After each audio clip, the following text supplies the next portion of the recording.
Now, when I talk about actually putting an end to mental illness, I'm really talking about there's four groups of people in the United States or in Western culture that see themselves as being mentally ill.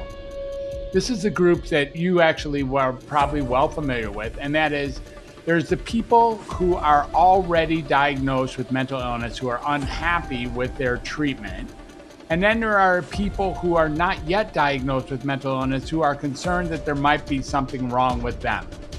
And this group is maybe not yet being medicated or not yet carrying around diagnosis, but are pretty sure that they're worn out or they're depressed or anxious or afraid or not doing well socially or any of the things I previously listed. And they think there's something wrong with them, and they're considering approaching the conventional psychiatric system to get that diagnosis of theirs. Now, they know at some level that it's going to come and that they're going to get this diagnosis. And when that diagnosis comes, they know that they're probably going to get some form of a treatment protocol.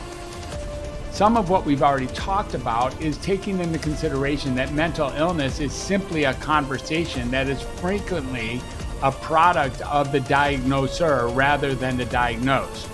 Now, the diagnosed is interested in having a diagnosis in many occasions. In fact, I don't know if you've ever thought about this, but psychiatry is about the only subspecialty that if you tell somebody they're well, they have a tendency to get very angry with you.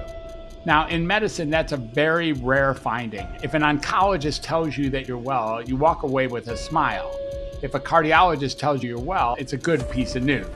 If a psychiatrist tells you you're well, then you usually think that they weren't listening or something wrong with them, that they weren't able to agree with you, that there's something wrong with them. So this is a very common experience. We're talking about four groups of people. The people that are already on medicine or already getting their therapy or already involved in some sort of diagnostic therapeutic intervention, and the people who are considering coming into the conventional world.